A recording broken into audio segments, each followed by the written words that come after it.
মুসল্লিয়ানে কেরাম, সম্মানিত ভাই ও বোনেরা, মাহে রমাদান চলে গিয়েছে। রমাদানের বিদায়ে যে মাসটির আগমন ঘটেছে, এটি আরেকটি মহিমান্বিত মাস। এই মাসটি রমাদানের প্রতিবেশী মাস, নাম্বার ওয়ান। এই মাসটি শুরু হয় ঈদ দিয়ে, দ্বিতীয় বৈশিষ্ট্য। 3 নাম্বার, এই মাসটি হইল হজের মাস।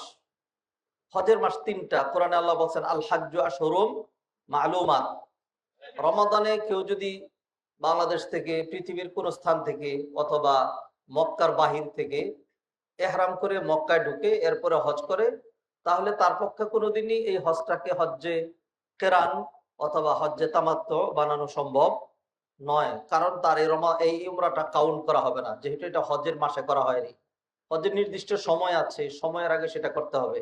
যেমন ধরুন, কোনো ব্যক্তি জোহরের ফরজ সালাত শুরু করে 11:15, না ধরেন 12টায় শুরু করলো, আর 12:10 ওয়াক্ত ঢুকলো, তো সে ওয়াক্ত ঢুকার আগে লম্বা সূরা দিয়ে 1 রাকাত পড়লো আর ওয়াক্তের পরে 3 রাকাত পড়লো, তাহলে এটা তার জোহরের সালাত হবে না, কারণ ওয়াক্তের আগে সে শুরু করেছে।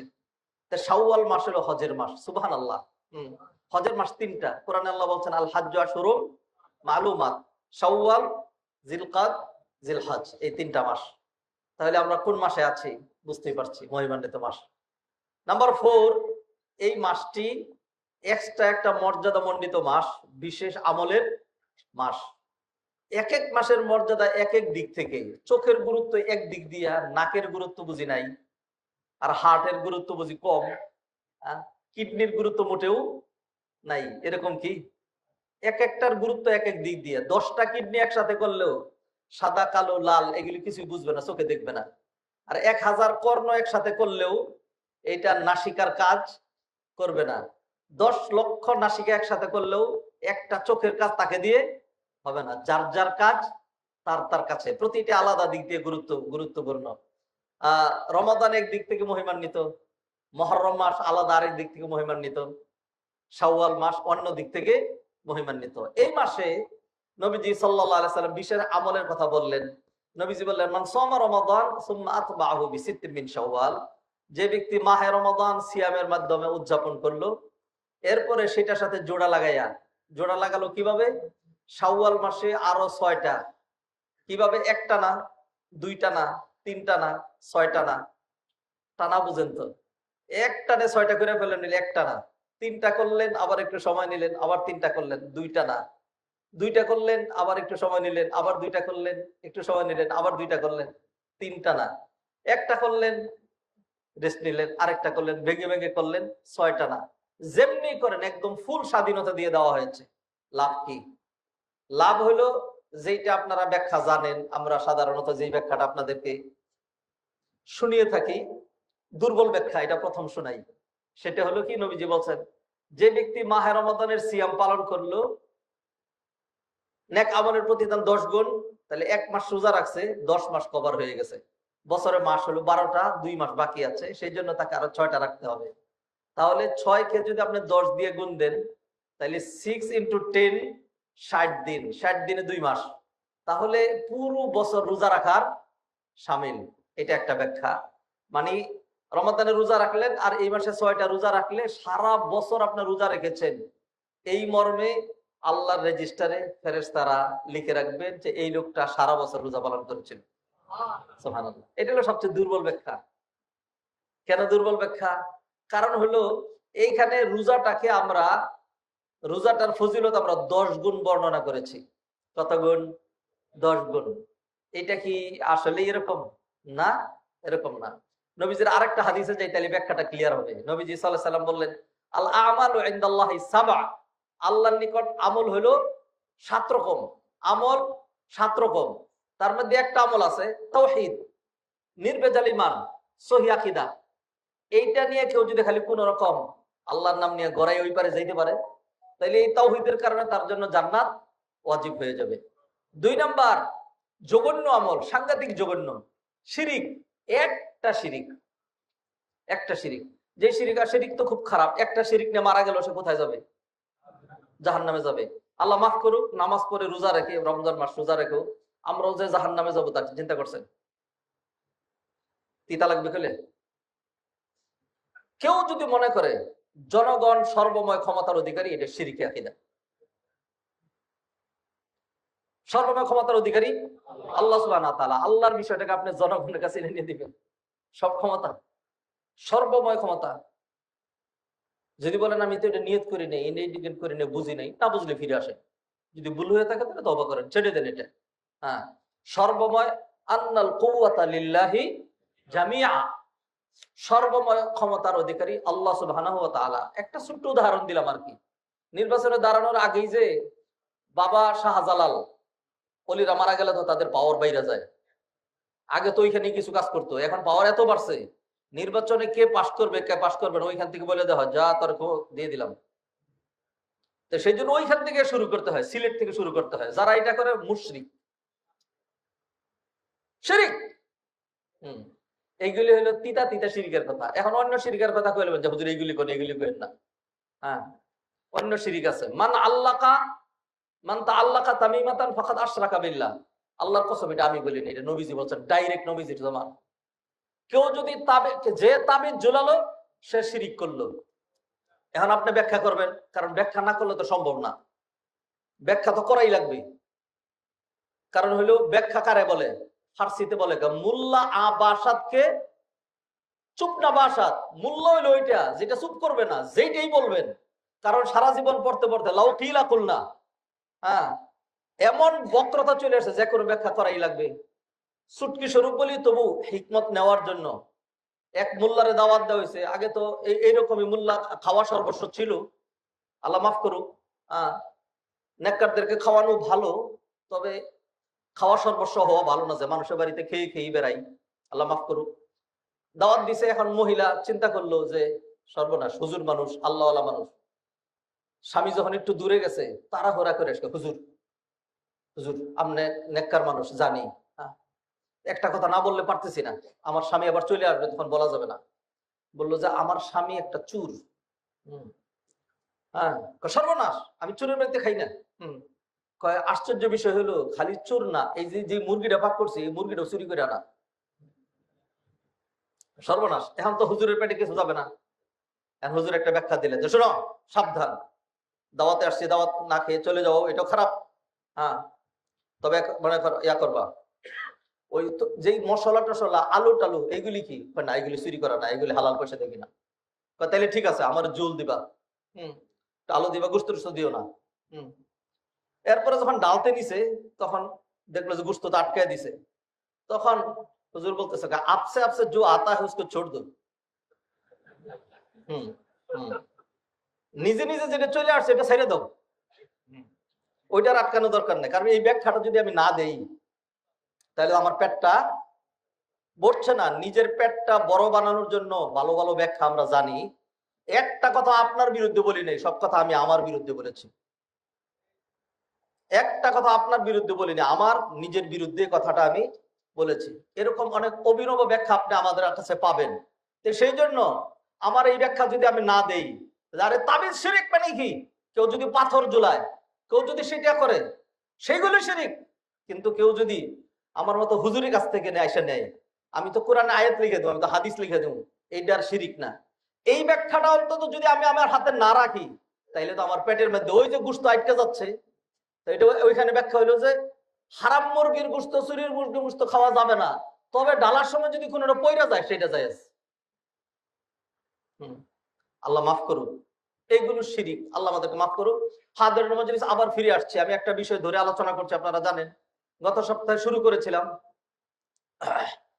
আবারও একটু ভূমিকার দিকে যাই। মহিমান্বিত মাসে আমরা অবস্থান করছি, যেই মাসের আলোচনায় ব্যাখ্যায় এই কথাটাতে আসছি, আবার ওইখানে কথাটা শেষ করে তারপরে এখানে আসি, নতুবা হয়তো ভুলে যেতে পারি। অতএব এই মাসের সিয়াম যেহেতু এত বেশি গুরুত্বপূর্ণ, আমার আপনার উচিত হবে আমরা এই মাসের 6টা সিয়াম পালন করব। ইতিমধ্যে অনেক ভাই আজকে রোজাদার, আজকে রোজা রেখেছেন, রোজা আছেন, অর্ধেক 3টা 4টা 5টা করে ফেলেছেন, আজকে লাস্ট রোজা, এরকম অনেক আছেন। অনেকে 1টা 2টা 3টা করেছেন, হাফ করেছেন, শুরু করেছেন। আবার 2-4 জন হয়তো এমনও থাকতে পারে যে এখনো শুরু করে নাই, জামেলা শেষ করে তারপরে ইনশাল্লাহ কাল থেকেই বা পরশুদিন থেকেই অথবা সোমবার থেকে শুরু করে দিবে। আল্লাহ আমাদের সবাইকে তৌফিক এনায়েত করেন। নবীজি বলছেন আমল হলো 7 রকম। তার মধ্যে একটা আমল, তাওহীদ নিয়ে সহিহ আকীদা নিয়ে মারা গেলেই জান্নাত, either before punishment or after punishment, ব্যাখ্যা পরে। 2 নাম্বার, কেউ যদি একটা শিরিক নিয়েও মারা যায়, অনন্তকাল জাহান্নাম, কোনোদিনই 1 সেকেন্ডের জন্য কখনোই জান্নাতে আসতে পারবে না। একটা শিরিক নিয়েও যদি মারা যায়, সিঙ্গল শিরিক, অনলি ওয়ান শিরিক, ওই শিরিকের কথাই বলছিলাম। তো কত শিরিক, যে মসজিদের ভিতরে শিরিক, মাদ্রাসার মুহতামিম সাহেবের দরবারে শিরিক, আর হইল মাজার টাজারের কথা তো আরো পরে, পীর সাহেবের দরবার থেকে সাপ্লায়ার অফ শিরিক, মোহতারাম পীর সাহেব সাপ্লায়ার অফ শিরিক। পীর সাহেবের যে কত মানুষে চিনে, কুত্তায় চিনলো, বেগুনে চিনলো, হ্যাঁ, কুমিরে চিনলো, বাঘে চিনলো, হ্যাঁ, সবাই চিনে। আল্লাহ সুবহানাহু ওয়া তাআলা আমাদেরকে মাফ করেন। বন্ডামির, ভ্রষ্টতার, বাড়াবাড়ির তো সীমা আছে। হ্যাঁ, বেগুনে পর্যন্ত জিকির করে। তা বেগুনের যে জিকির, সকল কিছু জিকির করে, আপনার তো কোরআন আয়াত দিয়ে এটা প্রমাণ করতে পারবেন, সবকিছু জিকির করে। তাইলে জিকির শুধু বেগুন করবে কেন? জিকির তো সবকিছু করে, কিন্তু ওই জিকিরকে আপনি দেখেন, ওই জিকিরকে আপনি শোনেন? আল্লাহ তো বলে দিয়েছেন, ওয়ালাকিন লা তাফকাহুনা তাসবিহাহুম, তোমরা সেগুলোর জিকির বুঝো না। তাইলে তুই বেগুনের জিকির বুঝলি কেমনে? আল্লাহ মাফ করুক। হাদিরের মজলিস ফিরে আসে আবারও। ঈমান, সহিহ আকীদা, তাওহীদ নিয়ে মারা গেলেন, জান্নাত অবধারিত। একটা শিরিক নিয়ে কেউ মারা গেল, অনন্তকাল জাহান্নাম অবধারিত। নেক আমলের নিয়ত করলো, নিয়ত করার সাথে সাথে যত বড় নেক আমলের নিয়ত করেছে তত বেশি সওয়াব। একটা গুনার নিয়ত করেছে, এই গুনাহ লেখা হবে না যতক্ষণ সেটা বাস্তবায়ন না করবে। যখন বাস্তবায়ন করবে তখন 1 গুণ লেখা হবে, ডাবল ট্রিপল লেখা হবে না। এলো 4টা। 5 নাম্বার, নেক আমলের যেটা নিয়ত করেছিল ওই নেক আমলটা এখন যদি সম্পাদন করে, তাইলে এই নেক আমলের জন্য তাকে প্রতিদান দেওয়া হবে 10 গুণ। এটা হলো সাধারণ নেক আমল। কারণ এরপরে 2-1টা নেক আমল এখান থেকে এক্সেপশন করা হয়েছে। 6 নম্বরে নবীজি বললেন, কোন ব্যক্তি যদি আল্লাহর রাস্তায় দান করে, তাইলে সেটার প্রতিদান হইল 700 গুণ। মাসালুল্লাযিনা ইনফিকুনা, তাহলে দান করা কি নেক আমল নয়? কিন্তু 10 গুণের মধ্যে পড়ছে না এটা।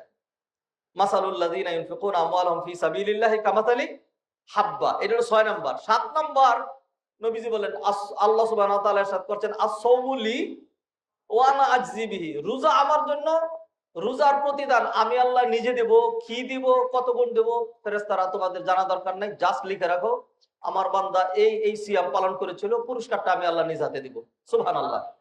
তাইলে এইটাকে নেক আমলের একদম সবার উপরে রাখা হয়েছে, যার প্রতিদান কত গুণ, 100 গুণ, 70 গুণ, 700 গুণ, 7000 গুণ, 7 কোটি গুণ, এটা কোনোটাই আল্লাহ সুবহানাহু ওয়া তাআলা ফেরেশতাদেরকে জানিয়ে দেন না, আল্লাহ তার নিজের কাছে রেখে দিয়েছেন। সেটা হলো সিয়াম। অতএব সেই সিয়ামের ব্যাখ্যা আমি কেন এটা করব, যে রমাদানে রোজা রাখার পর আর যদি শাওয়াল এসে 6টা রোজা রাখে, তাইলে তার এটা 10 গুণ দিয়া করলাম, সারা বছর রোজা রাখার শামিল। হ্যাঁ, এইটা একটা ব্যাখ্যা এই দৃষ্টিকোণ থেকে ভালো, যে এইখানে তো রোজার প্রতিদানের কথা বলা হয়নি, বলা হয়েছে পুরো বছর রোজা রেখেছিল, রোজা লেখা হবে, কিন্তু মূল প্রতিদান আল্লাহ কি দিবেন আল্লাহ ভালো জানেন। এই ব্যাখ্যাটা ভালো। আর আমি যে ব্যাখ্যাটা দিতে চাচ্ছি সেটা হলো, নবী যে হাদিসে বলছেন ফাকা আন্নামা সামাদ দাহরা কুল্লা, নবী যে এটা বলেন না ফাকা আন্নামা সামা সানাতান কামিলা, ফাকা আন্নামা সামাল আমা কুল্লা। বছর আরবি হলো সানাতুন, অথবা বছর আরবি হলো আমুন। বছর আরবি হলো আমুন, মানে বছর।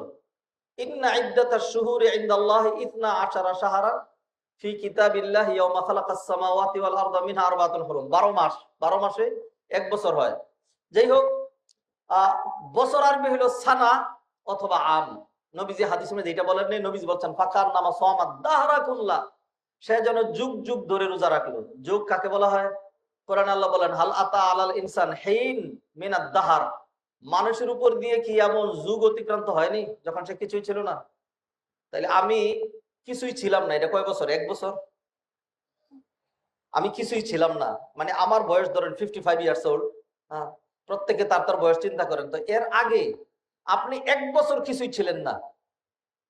ব্যাখ্যাটা কিরকম? যুগ যুগ ধরে আপনি কিছু ছিলেন না, হাজার হাজার বছর ধরে আপনি কিছুই ছিলেন না। তাইলে দাহারুন মানে হলো অগণিত সময়, এটা মানে কাউন্ট করার মতো না। বাংলায় যুগ বলে 12 বছরে 1 যুগ, এটা আমাদের সামাজিক পরিভাষা। সারা এই পরিভাষায় যুগ বলা হয় 100 বছরে, 100 বছরে এক যুগ হয়। তো নবীজি বললেন রমাদানের পরে শাওয়ালে রোজা রাখলে যুগ যুগ ধরে রোজা রাখা হয়। হাদের মজলিস কথা এর উপরে আর না বাড়াই, শেষ করে দিচ্ছি। অতএব এমন মহিমান্বিত সুযোগ যেন হাত ছাড়া না হয়ে যায়। যারা রোজা রেখেছি আল্লাহ কবুল করেন, যারা আদাদি করেছেন আল্লাহ পূর্ণতা দান করেন, যারা শুরু করতে পারিনি আল্লাহ সুবহানাহু ওয়া তাআলা আমাদেরকে শুরু করাইয়া দেন, শেষও করাইয়া দেন, আল্লাহুম্মা আমিন। তবে এরই ফাঁকে যেই মূল বিষয় যেটি নিয়ে আলোচনা করছিলাম, আহারে কখন যে কার কোথায় কিভাবে কোন কন্ডিশনে সকালে বিকালে দিনে রাতে ঘরে বাইরে মৃত্যু যে কখন হাজির হয়ে যাবে এই কথাটা কিন্তু আমরা জানি না। গত সপ্তাহে আমরা এই মৃত্যু নিয়ে আলোচনা করছিলাম যে মৃত্যু আমাদের চতুর্দিকে কড়া নাড়ছে। হ্যাঁ, লঞ্চে কিমা বানিয়ে মানুষকে দুনিয়া থেকে বিদায় করে দিচ্ছে। বাস মানুষ সহ মৃত্যুপুরীতে একবারে বিদ্যুৎ বেগে যে দিলাম মৃত্যু সাগরে দিলাম ডুব ডুব দিচ্ছে। এরপরে হইলো গাড়ি উল্টে যাচ্ছে, ট্রেনের সাথে বাসের সংঘর্ষ হচ্ছে। এইভাবে যেতে আসতে এইবার ঈদের মতো এত বেশি মৃত্যুর মিছিল আমার মনে হয় না আমি ইতিপূর্বে কখনো দেখেছি, আমার মনে হয় না কখনো দেখেছি। ফিরে আসা দরকার। এই মৃত্যু বালা মুসিবত গুলো আমার আপনার কৃতকর্মর ফলে আসে। ওমা আসাবাকুম মিন মুসিবাতিন ফাবিমা কাসাবাত আইদিকুম ওয়া ইয়াফু আন কাসীর। আমাদের জন্য করণীয় কি? আজকে অনেকগুলো কথা ব্যাখ্যা করব না। আজকে শুধু কিছু আয়াতের অনুবাদ, কিছু হাদিসের অনুবাদ এবং আমার আপনার জন্য করণীয় কি খালি এটা বলে শেষ করে দিতে চাই। নতুবা যে চ্যাপ্টার ধরেছি এটা ধরে আমার কাছে যা নোট আছে এটা যদি আলোচনা করি অনেকদিন আলোচনা করা যাবে, কিন্তু অন্যান্য বিষয় আমাদের জন্য অপেক্ষমান। সামনে হজ আসছে, আমাদের অনেক ভাইয়েরা হজে চলে যাবেন, তাদেরকে হজের গাইডলাইন, হজের একটু মৌলিক শিক্ষা জানা হলে তার এত দামি হজটাই হয়তো নষ্ট হয়ে যাবে। আর একটা কথা যদি তার কর্ণকুহরে তার মানসপটে যদি ঢুকে যায় তিনি আমল করেন, তাহলে এমন একটা হজ করে তিনি ফিরে আসবেন যে হজের পরে তিনি হবেন নিষ্পাপ মাসুম বাচ্চা।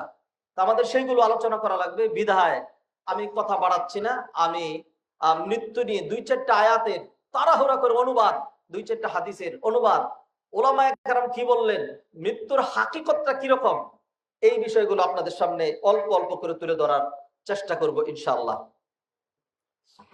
আল্লাহ সুবহানাহু ওয়া তাআলা ইরশাদ করছেন কুল্লু নাফসিন যায়িকাতুল মাউত, মানে প্রতিটা প্রাণ, যারই প্রাণ আছে তার মৃত্যুর বরণ করতে হবে।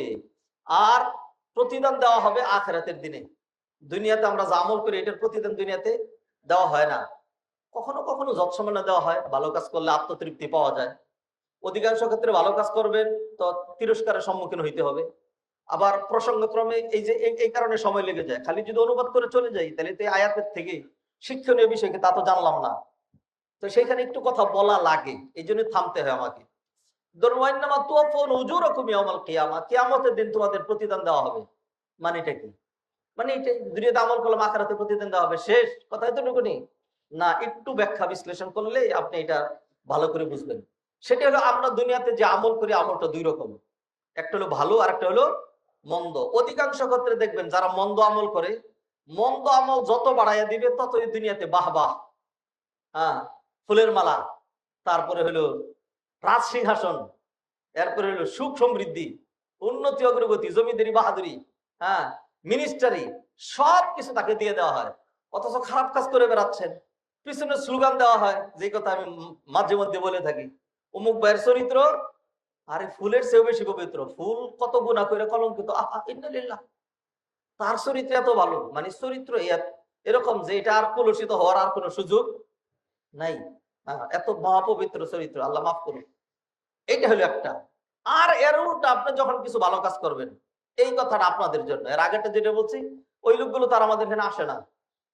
যাদের জন্য অধিকাংশ ক্ষেত্রে আমরা যে আলোচনা করি যাদের জন্য প্রযোজ্য, ওই যে আগে আমরা দেখতাম ইয়ার ক্ষেত্রে যখন কোন টেস্টিমোনিয়াল ইত্যাদি লেখা হইতো তখন লিখতো উপরে টু হোম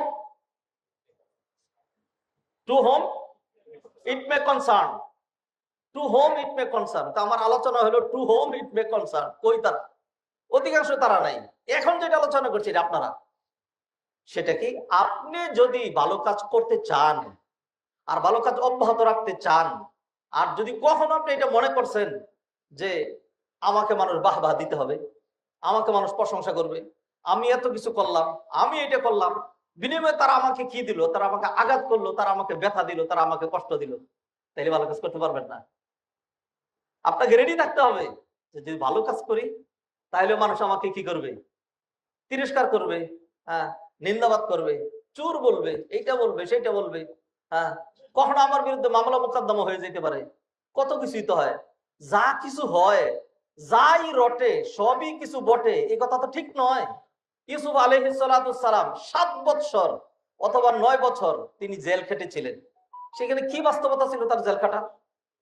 মা আয়েশার বিরুদ্ধে জিনার অপবাদ দেওয়া হয়েছিল, 1 মাস ওহী বন্ধ ছিল, কি বাস্তবতা ছিল সেখানে? কিছুই ছিল না। তো আপনি জেলে গেলেই যে আপনার মান ক্ষুণ্ণ হবে? ইমাম আবু হানিফা জেল খাটেন নাই? ইমাম আহমদ ইবনে হাম্বলকে চাবু লাগাইতে লাগাইতে শেষমেশ তাকে দুনিয়া থেকে বিদায় করে দেওয়া হয় নাই? ইমাম মালিক রে জালেম বাদশাহ, জুলুম তো যুগ যুগ ধরেই ছিল। হ্যাঁ, জালেম বাদশাহ তাকে চাবু মারতে মারতে তার হাতের অবস্থা এমন করে দিয়েছিল, শেষ বয়সে তিনি হাত যে বুকে বাঁধবেন অথবা হাত বেঁধে যে সলাত আদায় করবেন, এইভাবে হাত আর বাঁধতে পারতেন না। তো সেই জন্য তিনি সলাত আদায় করতেন এরকম হাত ছেড়ে দিয়ে। মালিকি মাযহাবের অনুসারী যারা, তারা দেখবেন, যারা হজে গিয়েছেন, অনেক মানুষ দেখবেন এরকম হাত ছেড়ে দিয়ে নামাজ আদায় করে। নামাজ হবে না এই কথা কেউই বলে নাই, কারণ হাত বাঁধার সর্বোচ্চ স্ট্যাটাস হলো সুন্নাহ, সর্বোচ্চ স্ট্যাটাস। ইচ্ছা করেও কেউ যদি কোনো সুন্নাহ ছেড়ে দেয় তাহলে তার নামাজ শুদ্ধ, 100% শুদ্ধ। তো এরকম তারা সম্মুখীন হয়েছিলেন। তা ভালো কাজ করলেই আপনারা সবাই কুলে রাখবে, আর আপনাকে খালি সবাই আদর করবে, আর মাথায় মর্যাদার মুকুট পরিয়ে দিবে, আপনাকে সামনে রেখে মিছিল, আপনাকে রাজ সিংহাসনে বসায় দিবে, আপনাকে মসজিদের খতিব বানায় দিবে, আপনার আপনার পিছনে প্রশংসার স্লোগান চলবে, এটা কল্পনা করেন না। ভালো কাজ কেউ যদি করতে চান, যখনই ভালো কাজ করবেন, কারো উপকার করবেন, মানুষ বলে না যদি কারো উপকার করো তাহলে উপকারের সাথে সাথে তার একটা বাসও দিয়ে দিও, যে নাও কিছুদিন পরে এটা আমাকে দিতে হবে, সেই জন্য তোমার আমি রেডিমেড বাসটা দিয়ে দিলাম। এগুলো হিকমতপূর্ণ কথা। কারণ কি? কারণ হলো এইটাই স্বাভাবিক, যারা দুনিয়াতে ভালো কাজ করবে সম্পূর্ণ প্রতিদান তাকে দুনিয়াতে দেওয়া হবে না, তার প্রতিদানটা দেওয়া হবে কখন? আখিরাতে। সেই কথা আল্লাহ বললেন, ওয়া ইন্নামা তুওয়াফাউনা উজুরাকুম ইয়াউমাল কিয়ামাহ ফামান যুহজিহা আনিন নার, যাকে জাহান্নাম থেকে নিষ্কৃতি দেওয়া হলো আর জান্নাতে ঢুকিয়ে দেওয়া হলো, ফাকাদ ফাজা, সেই সফলতার মঞ্জিলে মকসিদে পৌঁছালো। ও ভাইয়েরা, এই আয়াত থেকে কি শিখলাম? 2-4টা শিক্ষা। 1 নাম্বার, ছিলামও না, থাকবো না, মৃত্যু অবসম্ভাবী, মৃত্যু আসবেই। আর আমল আমাকে আপনাকে করা লাগবে, ভালো আমলই করা লাগবে, কারণ আমলের প্রতিদান আখেরাতে। যদি ভালো আমল করি তাহলে জাহান্নাম থেকে নিষ্কৃতি দিয়ে জান্নাতে দেওয়া হবে, এটাই সফল কাম।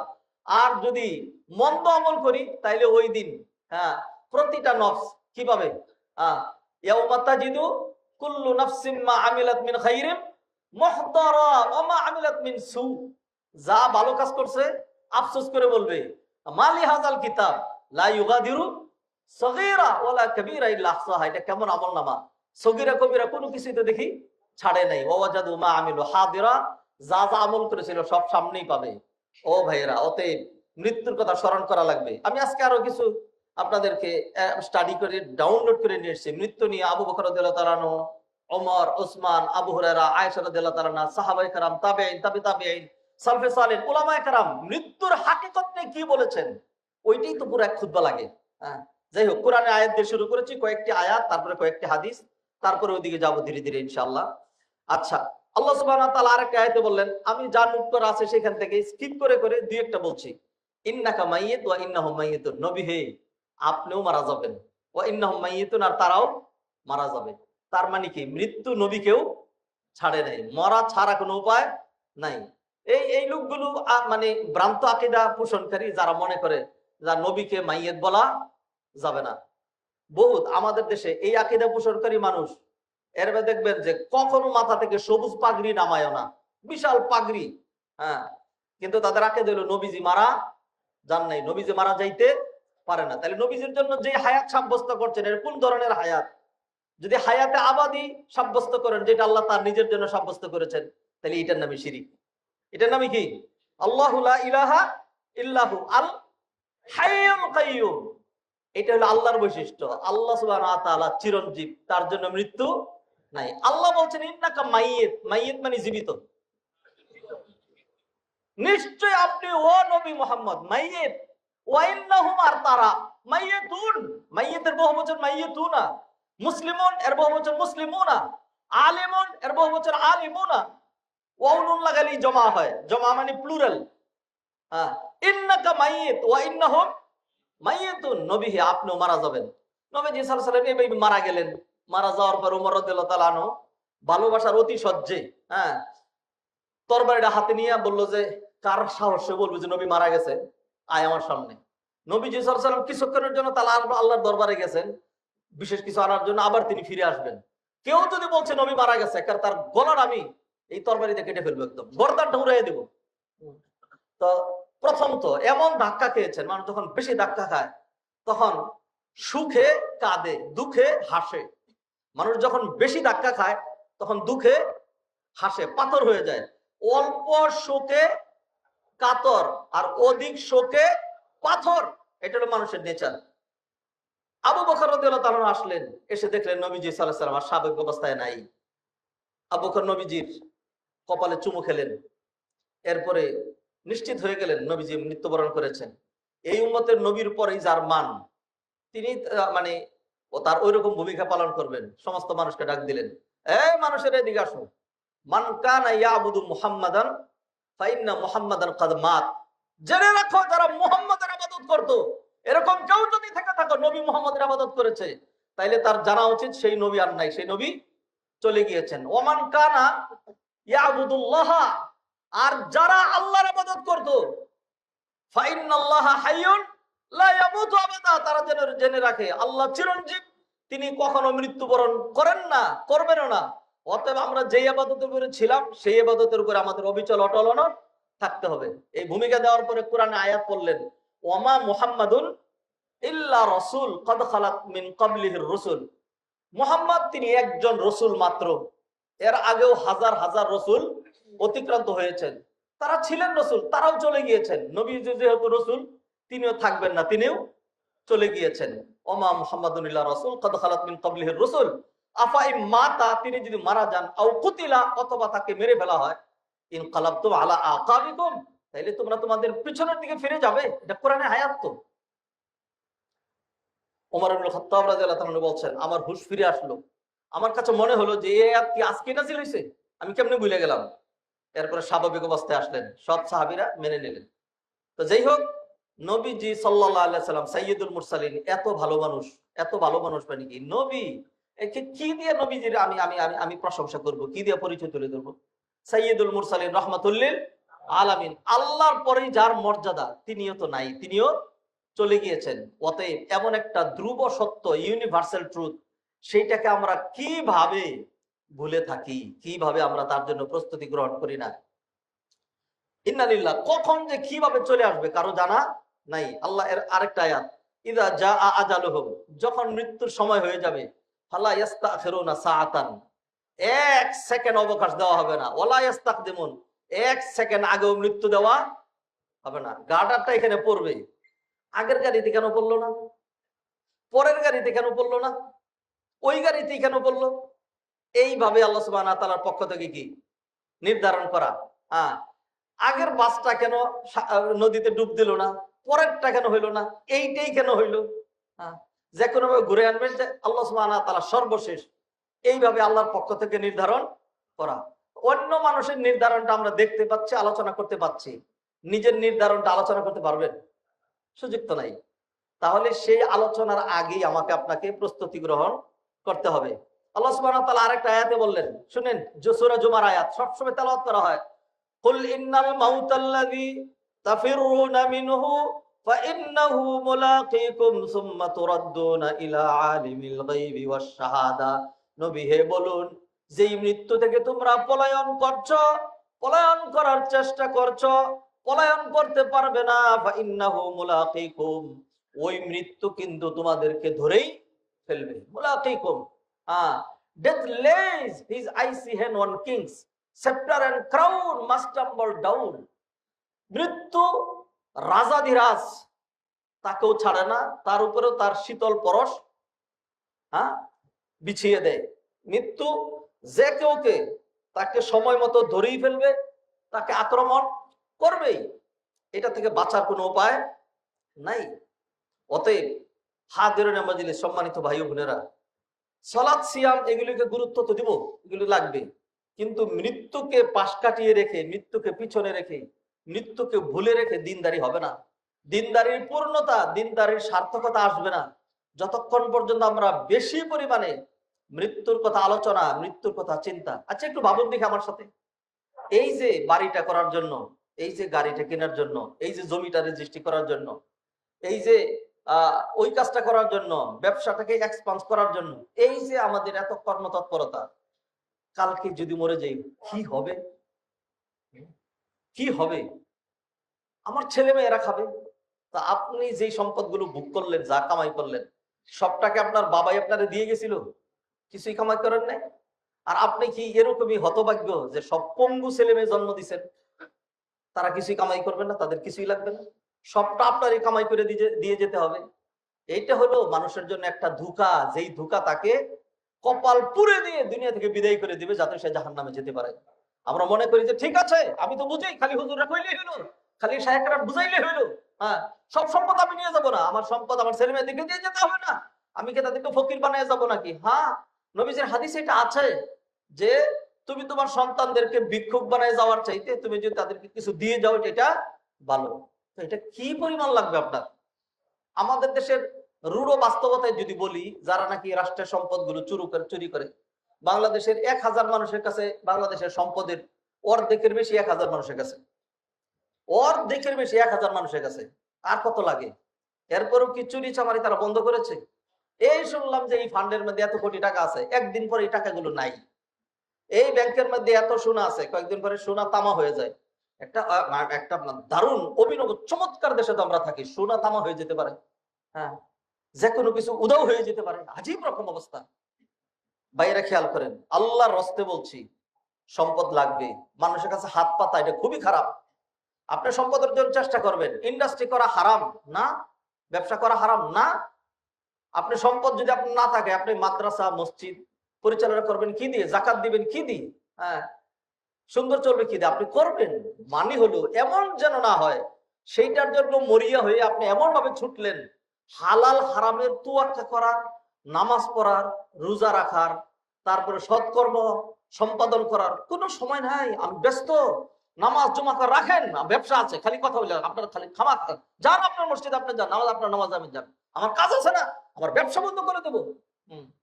বিশেষ করে এই স্লোগানটা ইউরোপ আমেরিকায় যারা যায়, তো ওইখানে তো তারা, ইউরোপ আমেরিকান অনেকদেরকে আমি জিজ্ঞেস করে দেখছি সরাসরি, তোমার ধর্ম কি? একজন হাইসে দিয়ে বলে, আমার দুইটা ধর্ম।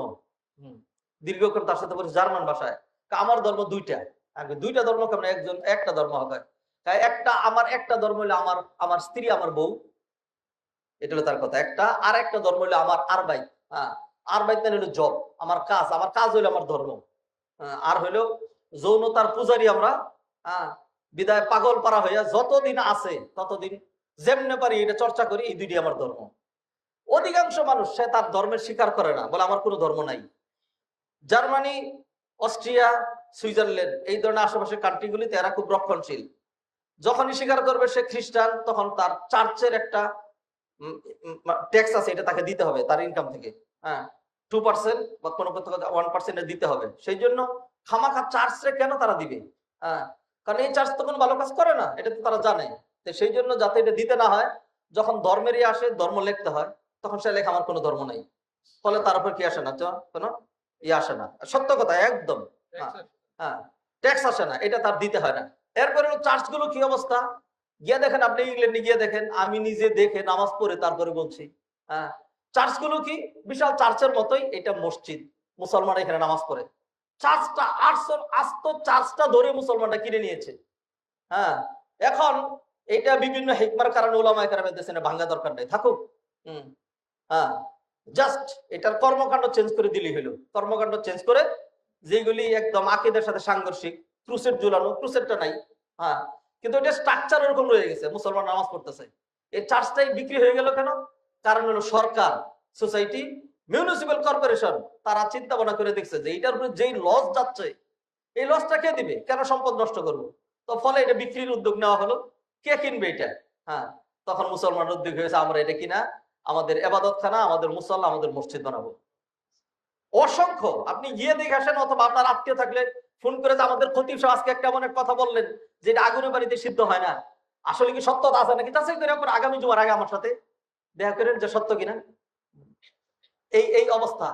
তো যাই হোক, হাজারের মজলিস সম্মানিত ভাই ও বোনেরা, তো ওইখানকার মানুষ তারা তাদের ধর্ম নাই, নাস্তিক শ্রেণীর, হ্যাঁ, ধর্মের স্বীকারও তারা করে না। আমরা তার সেরকম নই। অতএব হাজারের মজলিস সম্মানিত ভাই ও বোনেরা, যে যেমনই হই না কেন থাকার কিন্তু উপায় নাই। সম্পদ কি পরিমাণ মানুষের লাগবে যে আপনি এরপরে মানে ওই সম্পদ কামাই করার পরে আপনি দিনদার হবেন, এর এর এর কোনো কাট আউট নাই, এর কোনো লিমিটেশন নাই। সেই জন্য নবীজি হাদিসে বলে দিয়েছেন, লা ইয়ামতালিউ বুতুল ইবনে আদম ইল্লা বিত্তুরাব, বনি আদমের পেট শুধু মাটি দিয়েই ভরা সম্ভব। লাউ কানা লাহু ওয়াদিয়াম মিনাজ যাহাব, এক উপত্যকা ভর্তি সোনাও যদি তাকে দিয়ে দেওয়া হয় তাইলে সে বলবে আমার যদি আরেকটা উপত্যকা হইতো তাহলে কি হইতো, ভালো হইতো। তাহলে মরার আগে পেট ভরবে না। অতএব হাদিরিন মজলিস, আবারও বলছি, বুঝে শুনে বলছি, আমরা ইনকাম করব, কামাই রোজগার করব দিনের জন্য, দুনিয়ার জন্য, আখিরাতের জন্য, সমাজের জন্য, সোসাইটির জন্য, ছেলে মেয়ের জন্য। তবে ওইটা যেন এইভাবে না হয় দিন নাই, ধর্ম নাই, ইথিক্স নাই, ক্যারেক্টার নাই, নীতি নৈতিকতা আদর্শ কোনো কিছু বুঝি না। আমার একটা target, I have to reach there by any means, by hook or by crook, by killing, অথবা যে কোনো ভাবে হোক আমাকে এখানে যেতেই হবে।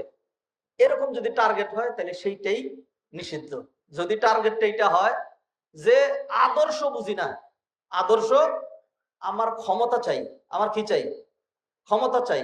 এখন যদি ভোটে না হয়, হ্যাঁ, যদি ভোটে না হয় তাইলে আর ঘোষণা বুঝি না, ডাইরেক্ট আমি পাস, ঘোষণা একটা দিয়ে দিতে হবে। হ্যাঁ, যেটা আমাদের সমাজের বাস্তবতা। গণতন্ত্রের চাইতে বড় ভণ্ডামি, গণতন্ত্রের চাইতে বড় বাটপারি, গণতন্ত্রের চাইতে বড় ধোঁকা আর কোনো কিছু নাই। সত্য কথা একবার বলছি, 1000 বলবো। এটা আপনার আমার থেকে কয়টা প্রমাণ নেবেন? আল্লাহ আমাদেরকে মাফ করুন। ভাই আসেন, ওইগুলি বাদ দেন। সেই জন্য আমি যে দিকে ডাকছি, আমি তো আর আপনাকে ওইটার দিকে ডাকছি না যে আসেন ক্ষমতা দখল করা লাগবে, আসেন দুনিয়া কামাই করা লাগবে, আসেন ইন্ডাস্ট্রি করা লাগবে, আসেন রাষ্ট্রীয় সম্পদ চুরি করা লাগবে। আমি তো সেদিকে ডাকছি না, আমি আপনাকে ডাকছি আসেন মরা লাগবে, অতএব মৃত্যুর জন্য প্রস্তুতি নেওয়া লাগবে। সেই প্রস্তুতি নেওয়ার উপায় কি, সেই উপায়ের দিকে ডাকছি। আল্লাহ সুবহানাহু ওয়া তাআলা বললেন, মৃত্যু থেকে পলায়ন করার চেষ্টা করছো, পলায়ন করতে পারবা না। রাজা বাদশারা যারা খুব ছিলেন, কই, হয়ারিজ বাদশাহ ফাহাদ, বাদশাহ আব্দুল্লাহ, বাদশাহ সেকান্দার, বাদশাহ জুলকারনাইন, বাদশাহ সুলাইমান আলাইহিস সালাম, বাদশাহ এর নবী সাইয়্যিদুল মুরসালিন নবী মুহাম্মদ রাসূলুল্লাহ সাল্লাল্লাহু আলাইহি ওয়াসাল্লাম সব চলে গিয়েছেন। অতএব আমরা যে চলেই যাব এটাই স্বাভাবিক কথা। অতএব আমাদের মৃত্যুর জন্য প্রস্তুতি নিতে হবে। হাদিরিন মজলিস, কোরআনের আয়াতগুলো রেখে দিলাম, দুই একটা হাদিস আপনাদের সামনে তুলে ধরতে চাই। আবু হুরায়রা রাদিয়াল্লাহু তাআলা বর্ণনা করছেন, আল্লাহ রাসূল সাল্লাল্লাহু আলাইহি ওয়াসাল্লাম বললেন, খারাজনা, আবু হুরায়রা রাদিয়াল্লাহু বর্ণনা করছেন যে খারাজনা মা রাসূলিল্লাহ সাল্লাল্লাহু আলাইহি ওয়াসাল্লাম ফি জানাজা, আমরা নবীজির সাথে একটা জানাজায় বের হলাম। ফাজালাসা ইলা কবরিন মিনহা, নবীজি সাল্লাল্লাহু আলাইহি ওয়াসাল্লাম একটা কবরের পাশে বসলেন। ফাকালা মা ইয়াতি আলা হাযাল কবর ইয়াউম ইল্লা ওয়া হুয়া ইউনাদি বিসাউতিন যালিকিন তালিক, প্রতিটা দিন এই কবর, যে নাকি এই কবরের বাসিন্দা হবে তাকে ডেকে ডেকে বলতে থাকে, ইয়াবনা আদম, ও আদম সন্তান, নাসিতানি, আমারে ভুলে গেলা, আলাম তো আলাম, তুমি কি জানো না, আন্নি বাইতুল ওয়াহদা, আমি নির্জন গৃহ, ওবাইতুল গুরবা, আমি হইলাম একাকী গৃহ, ওবাইতুল ওয়াহশা, আমি হইলাম ওয়াহশা ভয়ঙ্কর গৃহ, ওবাইতুদ দুধ, পোকামাকড়ের ঘর, ওবাইতুদ দিক, আর হইল খুব সংকীর্ণ একটা গৃহ। আমার অবস্থা এটা তুমি ভুলে গেছো? তুমি বিশাল বাড়ি নিয়ে আছো, তুমি খুব আরাম নিয়ে আছো, তুমি খুব অন্যান্য কিছু নিয়ে আছো। হ্যাঁ, আমার যে এটা যে তোমার আসল বাড়ি, এই বাড়ির রিয়েলিটি কিরকম এটা তুমি ভুলে গিয়েছো।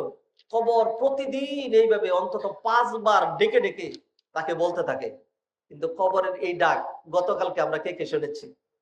এর আগের দিন, তার আগের দিন, জীবনে কয়বার ভেবেছি যে আমি যে আমার অন্যান্য পরিকল্পনা নিয়ে ডাকাডাকি নিয়ে, হ্যাঁ, কত রকম ডাকাডাকি, দেখা নেন, বাচ্চা নেন, ছোটটা নেন, বড়টা নেন, যে যেই কাজ করে এক একজন এক একটা।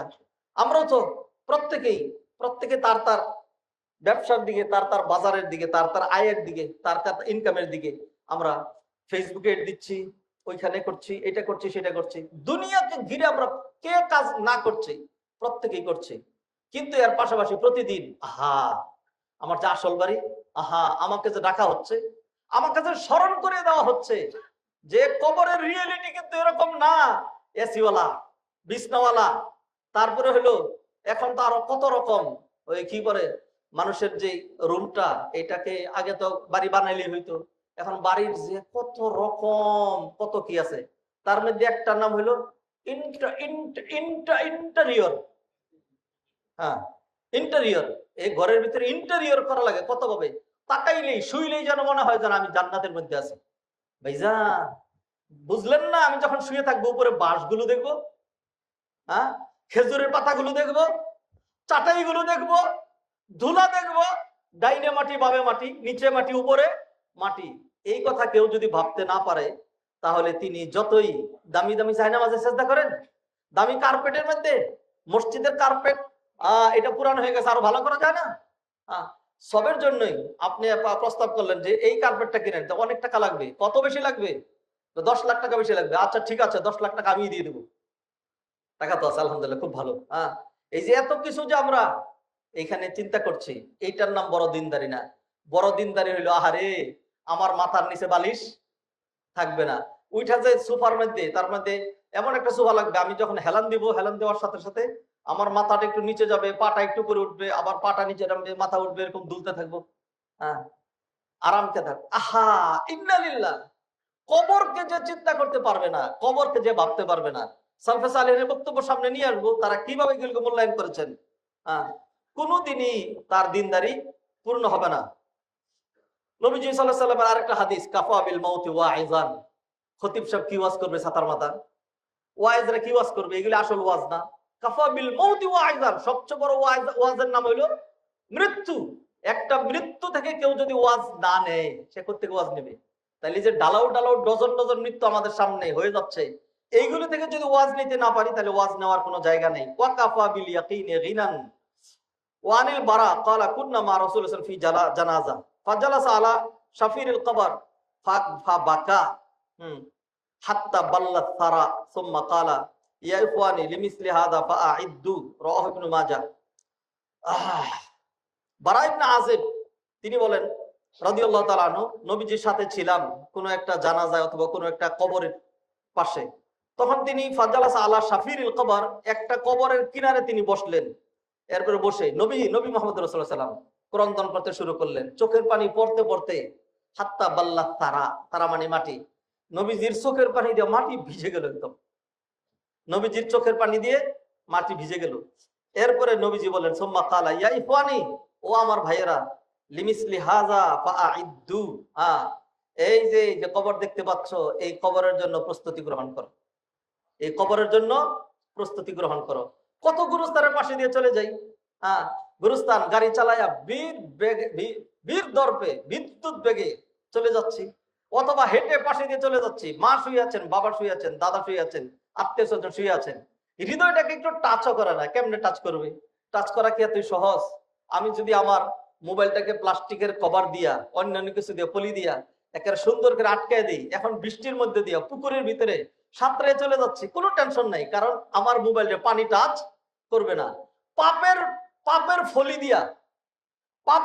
দিয়া কলবটাকে এমন ভাবে ঢেকে দিয়েছি, কাল্লাবাল রানা আলা কুলুবিহিম মা কানু ইয়াকসিবুন। অতএব ভালো, কল্যাণ, মৃত্যু, কবর এগুলো বিন্দু মাত্র আমাদের হৃদয়কে টাচ করে না।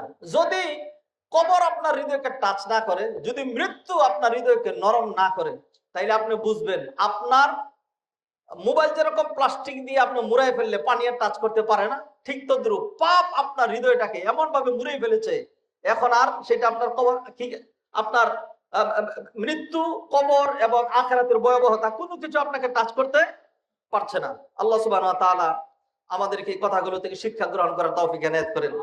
আর দুই একটা হাদিস বলি, আগামী সপ্তাহে কোন বিষয়ে আলোচনা করব জানি না, কারণ ওয়াদা করেও তো পারছি না। উলামায়ে কেরাম সালফে সালেহিন মৃত্যুর বাস্তবতা নিয়ে কি বলেছেন, আর মৃত্যুর জন্য আমরা কিভাবে প্রস্তুতি নিব, সেই প্রস্তুতির কথা তো বলা হলো না। মাত্র দুই একটি আয়াতের ব্যাখ্যা করেছি, দুই একটি হাদিস নিয়ে কথা বলেছি। আর এক দুইটা হাদিস তুলে ধরতে চাই। আনাস রাদিয়াল্লাহু তাআলা আনহু বর্ণনা করলেন, ক্বালা রাসূলুল্লাহ সাল্লাল্লাহু আলাইহি ওয়াসাল্লাম আরবাআতুম মিনাশ শাকা, চারটা জিনিস হতভাগ্যের আলামত। হতভাগ্যের আলামত হলো চারটা বিষয়। চারটা বিষয় হতভাগ্যের আলামত। জুমুদুল আইন, কসওয়াতুল কলব, তুলুল আমাল, ওয়াল হিরসু আলা দুনিয়া, রাওয়াহুল বাজ্জার। জুমুদুল আইন, চোখ যদি শক্ত হয়ে যায়, জামেদ হয়ে যায়। জামেদ জুমুদ কাকে বলে? পাথর হয়ে যায়। চোখ যদি পাথর হয়ে যায়, চোখ হইলো এরকম, আল্লাহর কাছে রব্বানা যালামনা, ও আল্লাহ মৃত্যু, আমার বাবাকে মাফ করে দেবো আল্লাহ, যখন চোখ দিয়ে এমনি পানি আসতে থাকবে। যদি কারো চোখে কখনোই পানি না আসে, এটা হলো জুমুদুল আইন। চোখ যদি কি হয়ে যায়? শক্ত হয়ে যায়। চোখ যদি শক্ত পাথরের মতো হয়ে যায়, আর চোখ থেকে পানি আসে না, এটা। কসওয়াতুল কলব, হৃদয় যদি পাষাণ হয়ে যায়, এটা আরেকটা। তুলুল আমাল, আর যদি আশা আকাঙ্ক্ষা দীর্ঘ হয়ে যায়। কত আশা আকাঙ্ক্ষা! আশা আকাঙ্ক্ষা মানুষ কিভাবে করে? ধরেন 26 শুরু হলো মাত্র, এই তো আর শেখ কথা ঠিক আছে, আর তেমন কোনো প্ল্যান নাই। 27, 28, 29, 30 যখন চলে আসবে, বাস আমি ক্লোজ করে ফেলবো ইনশাল্লাহ। হ্যাঁ, অনেকের প্ল্যান ছিল 41 পর্যন্ত। অনেকের প্ল্যান ছিল কোন পর্যন্ত? 41 পর্যন্ত। নাই তো ভাইয়েরা, আল্লাহর হস্তে আমার কথাগুলোকে আপনারা অন্যভাবে নেওয়ার কোনো সুযোগ নাই। সবার জন্য এক সমান। মৃত্যুর সামনে আওয়ামী লীগ, বিএনপি, জামাত, হুজুর, মজুর, আলিম, জালেম সব সমান। আমি উদাহরণ দিয়ে দেখাচ্ছি। আমি মৃত্যুর কথা যখন বলি, শুধু কাফেরদের কথা আনি না, নবী মোহাম্মদ রাসূলের কথা দিয়ে বলছি। নবীজিও নাই, তিনিও চলে গিয়েছেন। এই কথাগুলো বুঝার জন্য। কার প্ল্যান নাই? এগুলো তো প্রসিদ্ধ, আপনারা চিনেন। একটা কথা বললাম, আমার প্ল্যান নাই, আপনার প্ল্যান নাই, প্রত্যেকের প্ল্যান আছে। প্ল্যান তো মানুষ, আমরা মানুষ তো, আমরা তো হাইওয়ান না, জীবজন্তু নই যে আমার কোনো প্ল্যান থাকবে না। প্ল্যান থাকবে, প্ল্যান রাখেন, কিন্তু এমন যেন না হয় যে আমি প্ল্যান সর্বস্ব। দুনিয়ার প্ল্যান সর্বস্ব যেন না হই, যে আখেরাতের প্ল্যান নাই। আপনার দুইটা প্ল্যান থাকবে, দুনিয়ার প্ল্যান, আখেরাতের প্ল্যান। যদি দেখি কখনো ওই দুইটার মধ্যে কন্ট্রাডিকশন হচ্ছে, কোনটাকে প্রাধান্য দেব? আখেরাতের প্ল্যানকে প্রাধান্য দিতে হবে। আচ্ছা, তুলুল আমাল, দীর্ঘ আশা আকাঙ্ক্ষা। আর সর্বশেষ আল হিরসু আলা দুনিয়া, দুনিয়ার লোভ। এই চারটা জিনিস হলো চরম সৌভাগ্যের প্রতীক। চক্ষু শুকায় গেছে, অন্তর পাষাণ হয়ে গেছে, আর আশা আকাঙ্ক্ষা দীর্ঘ হয়েছে, আর দুনিয়ার প্রতি লোভ বেড়ে গেছে। এটা যেন না হয়। দুনিয়ার লোভ হবে সবচেয়ে কম, আশা আকাঙ্ক্ষা থাকবে, তবে সেটা যেন দীর্ঘ না হয়, যৎসামান্য। আশা আকাঙ্ক্ষা ছাড়া মানুষ বাঁচে কেমনে? আশা আকাঙ্ক্ষা তো লাগবেই। কবি বলছেন, ও আল্লিলুন নাফসা বিল আমালি আরকুবুহা মা আদিয়াকাল আইশু লাউলা ফুসহাতুল আমালি। আর একটা হাদিস বলে তারপরে আজকের আলোচনা শেষ করে দিচ্ছি। আব্দুল বিন ওমর রাদিয়াল্লাহু তাআলা আনহু তিনি বর্ণনা করছেন যে, আমি নবীজি সাল্লাল্লাহু আলাইহি সাল্লামের সাথে বসা ছিলাম। এমন সময় আনসারী নবীজির কাছে আসলেন, এসে প্রশ্ন করলেন, ইয়া রাসূলুল্লাহ, আইয়ুল মুমিনিনা আফদল, ইমানদারদের মধ্যে সবচেয়ে উত্তম কে? নবীজি বললেন, আহসানহুম খুলুকান, যার চরিত্র যত ভালো সে তত ভালো, উত্তম। এইবার তিনি প্রশ্ন করলেন, ফাআইয়ুল মুমিনিনা আকিয়াস, মুমিনদের মধ্যে কে সবচেয়ে বেশি বিচক্ষণ, বুদ্ধিমান? আগেরটা ছিল কে বেশি উত্তম। এবার জিজ্ঞাসা করলেন, কে বেশি বিচক্ষণ এবং বুদ্ধিমান? নবীজি বললেন, আকসারুহুম লিল মাউতি যিকরান ওয়া আহসানুহুম লিমা বাদাহু ইস্তিদাদান, যে মৃত্যুর কথা বেশি স্মরণ করে আর স্মরণ করে মৃত্যু পরবর্তী জগতের জন্য প্রস্তুতি নেয়, এ হলো সবচেয়ে বুদ্ধিমান। এরপর নবীজি এটাকে তাকরার করলেন, রিপিট করলেন, বললেন, উলাইকাল আকিয়াস, আমি আবার বলছি, আই রিপিট দিস। নবীজি বললেন, আই রিপিট দিস, উলাইকাল আকিয়াস, একমাত্র তারাই বুদ্ধিমান, যারা মৃত্যুর কথা স্মরণ করে এবং মৃত্যু পরবর্তী জগতের জন্য আমল করে। এরাই কি? এরাই বুদ্ধিমান। নবীজি সাল্লাল্লাহু আলাইহি সাল্লাম এই কথা হাদিসের মধ্যে ইরশাদ করলেন। অন্য একটা হাদিসে আমরা দেখি, নবীজি সাল্লাল্লাহু আলাইহি সাল্লাম বলছেন, আল কাইয়িসু মান দানা নাফসাহু ওয়া আমিলা লিমা বাদাল মাউত, বুদ্ধিমান ওই ব্যক্তি, মান দানা নাফসাহু, যে নিজেকে নিয়ন্ত্রণ করে আর আমল করে মৃত্যু পরবর্তী জগতের জন্য। আসুন সম্মানিত ভাই বোনেরা, মৃত্যুর জন্য ওয়াজ লাগে না, নসিহত লাগে না, তবু মাঝে মধ্যে স্মরণ করা লাগে। মৃত্যুর কথা স্মরণ ছাড়া একাধারে শুধুমাত্র নামাজ, রোজা, হজ, যাকাত, এগুলো মৃত্যুর প্রস্তুতি, ঠিক আছে। তবে মৃত্যুর কথা সত্যিকার অর্থে ভাবতে পারলে মানুষের মনের যে কন্ডিশন হয়, এরপরে 2 রাকাত সালাতের কোয়ালিটি হবে 1000 রাকাতের।